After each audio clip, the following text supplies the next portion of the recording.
रात के 2:30 बजे दुर्ग रेलवे स्टेशन के प्लेटफॉर्म नंबर 2-3 पर यात्रियों की भारी भीड़ जमा थी। सभी यात्री बेसब्री से ट्रेन के आने का इंतजार कर रहे थे। बारिश का मौसम था, बादल गरज रहे थे, लेकिन बारिश नहीं हो रही थी। ठंडी ठंडी हवाएं चल रही थी, जिससे मौसम और ज्यादा ठंडा हो रहा था। लोग सर्दी से कांप रहे थे। इसी दौरान कविता और नीरज ठंड से सिरहते हुए अपने हाथों में सूटकेस और अन्य सामान लिए स्टेशन के ब्रिज से नीचे उतर रहे थे।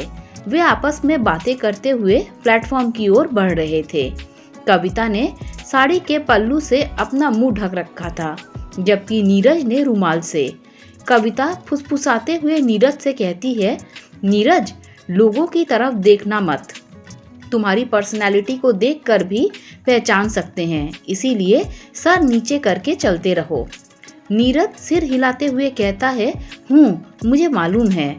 प्लेटफॉर्म नंबर 3 में पुरी से गांधी धाम की ओर जाने वाली सुपरफास्ट ट्रेन आधे घंटे में आने वाली थी। दोनों आगे बढ़ते हुए जनरल बोगी रुकने वाली स्थान पर पहुंच जाते हैं और सामान नीचे रखकर इंतजार करने लगते हैं। यहाँ बोगी में चढ़ने वाले यात्रियों की काफी भीड़ थी। कुछ यात्री तो बिल्कुल प्लेटफॉर्म के बॉर्डर पर खड़े थे। कविता कहती है, नीरज, इतने भीड़ में हम बोगी में चढ़ पाएंगे? नीरज बोला, भीड़ तो है, पर किसी भी तरह हमें चढ़ना होगा और कोई रास्ता नहीं है।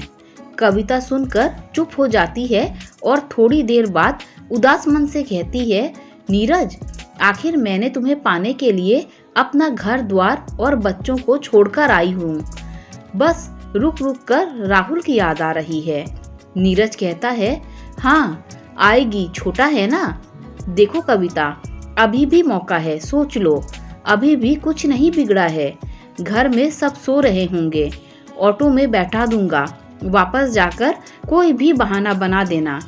कविता ने थोड़ा रुक कर रूधे गले से जवाब दिया, नहीं नीरज, वापस जाने वाली कोई बात नहीं है। मैंने सब सोचकर ही तुम्हारे साथ जाने का फैसला किया है। अब मेरी जिंदगी के साथ जो भी होगा वह मुझे मंजूर है। मेरे घर वाले जो भी सोचने दें। समाज जो भी कहने दे।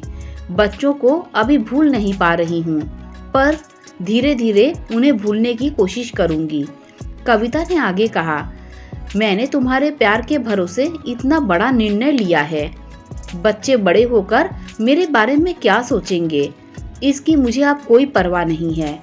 कल को समाज यही कहेगा ना कि एक माँ अपने स्वार्थ के लिए अपने तीनों बच्चों को छोड़कर एक पराये मर्द के साथ भाग गई। बोलने दो, वो भी मुझे मंजूर है। बस तुम मेरा साथ देते रहना। मैं आगे की जिंदगी को आराम से गुजार लूंगी और हर तकलीफ को सह लूंगी। जब मेरे लिए तुमने अपने माता पिता और पत्नी और बच्चों को छोड़ दिया, तो मैंने तो केवल बच्चों को ही छोड़ा है। अशोक तो मुझसे अब नफरत करेगा। इसी समय एक अजनबी इन दोनों के करीब आता है। दोनों कुछ क्षण के लिए झेप जाते हैं। यात्री नीरज की ओर देखकर पूछता है, भाई साहब, अहमदाबाद जाने वाली ट्रेन इसी प्लेटफॉर्म में आएगी ना? हाँ, इसी में आएगी, नीरज जवाब देता है। अजनबी आगे बढ़ जाता है। नीरज कविता की आंखों में झांकते हुए कहता है, कविता, तुम्हें मालूम है कि मैं तुमसे कितना प्यार करता हूँ? क्या अभी भी मेरे प्यार में कोई शक है? मैंने भी अपने 2 बच्चों को पीछे छोड़ा है। कविता, नहीं नहीं नीरज, ऐसी कोई बात नहीं है। तुम पर शक की कोई गुंजाइश नहीं है। यदि शक या संदेह होता तो मैं तुम्हारे साथ जिंदगी बिताने का फैसला नहीं करती, इतना बड़ा निर्णय नहीं लेती। तभी दूर से ट्रेन आने की आवाज आती है।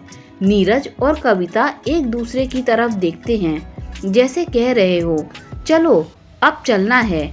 दोनों की आंखों में सहमति का भाव दिखाई देता है। दोनों अपना अपना सामान उठाकर तैयार हो जाते हैं। ट्रेन प्लेटफॉर्म में धीरे गति से गुजरते हुए रुकने लगती है। जनरल बोगी ठीक उनके सामने आकर रुकती है। जो यात्री प्लेटफॉर्म के जस्ट किनारे खड़े थे, वे पहले बोगी में एक दूसरे को ढकेलते हुए घुस जाते हैं। कुछ लोग दूसरी तरफ की गेट की तरफ भागते हैं। भीड़ जरा छटने के बाद जैसे तैसे दोनों ट्रेन में चढ़ जाते हैं। भीड़ काफी थी, सीट पूरी भरी हुई थी। लोग बीच में खड़े होकर यात्रा कर रहे थे। ट्रेन के भीतर खड़े होने के अलावा और कोई ऑप्शन नहीं था। अंदर की ओर जाना बेकार था। वे दरवाजे और बाथरूम के बीच खड़े रहना सही समझे। 5 मिनट बाद ट्रेन चलने लगती है। कविता शांत खड़ी रहती है। नीरज इशारा करते हुए कहता है, क्या हुआ? कविता कहती है, बस यूं ही अपनी जिंदगी के बारे में सोच रही थी। थोड़ा रुककर, नीरज, जानते हो, जब मेरी शादी अशोक से हुई थी तब मैं 17 साल की थी। अशोक को तो तुम जानते ही हो, सीधा साधा और सच्चा आदमी। जब वह मुझे देखने आया था तो पहले ही नज़र में पसंद कर लिया था। वह मुझे खूब प्यार करता था और आज मैं उसे छोड़ रही हूँ। नीरज हंसते हुए कहता है, छोड़ रही है क्या? छोड़ दिया। कविता भी हंसती है, हाँ छोड़ दिया। कविता और नीरज का परिवार छत्तीसगढ़ के दुर्ग जिले में रामनगर गांव में रहता था। कविता का पति अशोक एक पब्लिक सेक्टर कंपनी के कैंटीन में कुक का काम करता था।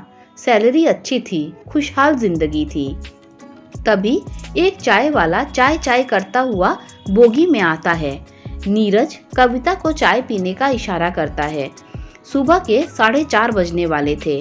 कविता हाँ में सिर हिलाती है। नीरज 2 चाय लेता है। दोनों पीने लगते हैं। कविता की शादी को 14 साल बीत चुके थे। इस दौरान उसके 3 बच्चे हुए। पहला बेटा शेखर, जो अब 13 साल का है। दूसरी बेटी पायल, अब 9 साल की है। और तीसरा बेटा राहुल, अब 2.5 साल का है। ट्रेन में सफर के दौरान कविता के मन में विचार उमड़ रहे थे। मेरे जाने के बाद अशोक और बच्चे क्या कर रहे होंगे? आज वह अपने स्वार्थ के लिए अपना घर द्वार और 3 बच्चों को छोड़कर हमेशा के लिए नीरज के साथ एक नई जिंदगी के सपने संजोए यात्रा कर रही थी। और उधर घर में, क्या आप कल्पना कर सकते हैं, एक पत्नी और बच्चों की माँ जो रात के अंधेरे में किसी दूसरे मर्द के साथ भाग जाए। उसके पति और बच्चों के बीच क्या बातचीत हो रही होगी?